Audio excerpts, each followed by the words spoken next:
Bonjour Sam, bonjour Pablo, bonjour Julie, bonjour tous les copains des lectures de Palou. Aujourd'hui, comme je le fais de temps en temps, je vais vous lire un classique. C'est quoi un classique?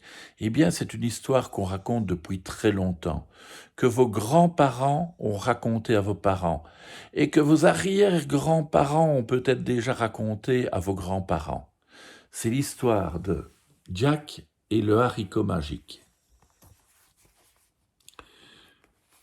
Il était une fois une pauvre veuve qui vivait avec son fils Jack. Un jour qu'ils avaient très faim, la mère dit à son garçon d'aller vendre leurs vaches qui ne donnaient plus de lait. S'en allant au marché, Jack rencontra un étrange personnage qui lui dit « Donne-moi ta vache, et ces 5 haricots seront à toi. » « Vous vous moquez de moi ?» s'écria Jack. « J'en veux au moins 10 pièces d'argent. » « Ces haricots sont magiques. Si tu les plantes en une nuit, ils pousseront jusqu'au ciel. » « Jusqu'au ciel ?» répéta Jack. À l'idée de posséder une plante magique, Jack accepta. De retour chez lui, sa mère se mit en colère. « Es-tu fou, mon fils?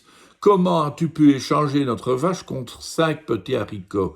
C'est de l'argent qu'il nous fallait, et non des haricots. » Tout à sa colère, elle jeta les graines par la fenêtre et envoya Jack se coucher. Le lendemain matin, Jack s'aperçut que pendant la nuit, une immense plante avait poussé devant la fenêtre jusqu'à se perdre dans les nuages. Il se dit que ces haricots étaient vraiment magiques. Sans hésiter, il commença à escalader le haricot géant.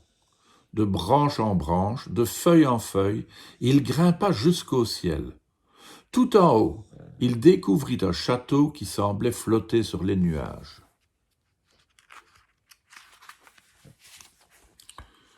Il s'en approcha et frappa à la porte. Une très vieille femme lui ouvrit. « Que fais-tu là ?» lui demanda-t-elle. « Je me suis perdu et j'ai faim, » dit Jack.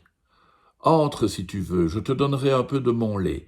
Mais prends garde, car mon mari est un ogre très cruel. S'il arrive, cache-toi bien vite. »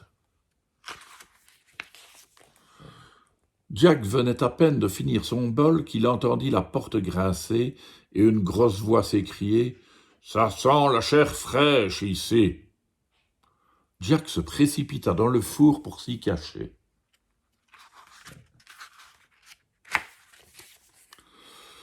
« Des enfants sont entrés dans mon château, » continua l'ogre.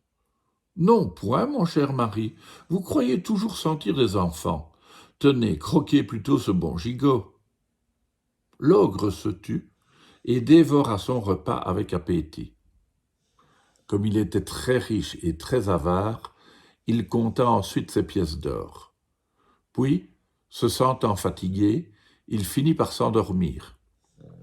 Jack sortit doucement de sa cachette, remplit une bourse de pièces et s'échappa.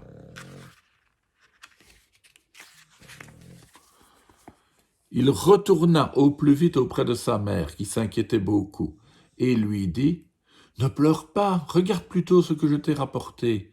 Tu vois, les haricots étaient bel et bien magiques. » Jack lui raconta alors toute l'histoire. La veuve remercia le ciel de lui avoir donné un fils si habile. Tous deux vécurent des jours heureux grâce aux pièces d'or de l'ogre. Au bout de quelques mois, il n'y eut plus de pièces dans la bourse. Jack décida de retourner au château. De branche en branche, de feuille en feuille, il grimpa à nouveau jusqu'au sommet du haricot géant. Cette fois-ci, il se faufila par une fenêtre ouverte sans être vu et se cacha encore dans le four. L'ogre arriva avec une poule dans les bras. Il la posa sur la table et tout se passa comme la première fois. Alors que l'ogre s'était assoupi, Jack vit que la poule pondait des œufs en or. Il sortit de sa cachette et s'en empara. Mais la poule caqueta et l'ogre se réveilla. Au voleur, au voleur criait l'ogre. Mais Jack était rapide et il réussit à se sauver. Sa mère l'attendait au pied du haricot et lui dit « N'as-tu volé que cette pauvre poule à 10 sous ? Attends un peu, et tu ne seras pas déçu. » Il posa la poule sur la table, et celle-ci ne tarda pas à pondre un bel œuf tout en or. La veuve remercia le ciel de lui avoir donné un fils si habile. Tous deux vécurent des jours heureux grâce à la poule et à ses œufs. Pourtant, au fil des mois, Jack se sentait de plus en plus triste. Rien ni personne ne pouvait lui tirer un sourire. La visite d'amis, la venue de saltimbanques n'y faisaient rien. Jack s'ennuyait et n'avait qu'une envie, retourner une fois encore dans le château de l'ogre. Jack escalada le haricot géant. Cette fois, il entra par la porte qui était restée entr'ouverte et se cacha dans un grand chaudron. L'ogre arriva et tout se passa comme à l'habitude. Pourtant, ce jour-là, l'ogre ne parvenait pas à trouver le sommeil. Il alla chercher une harpe en or qui jouait et chantait sans même la toucher. Au son de la douce musique, l'ogre s'endormit.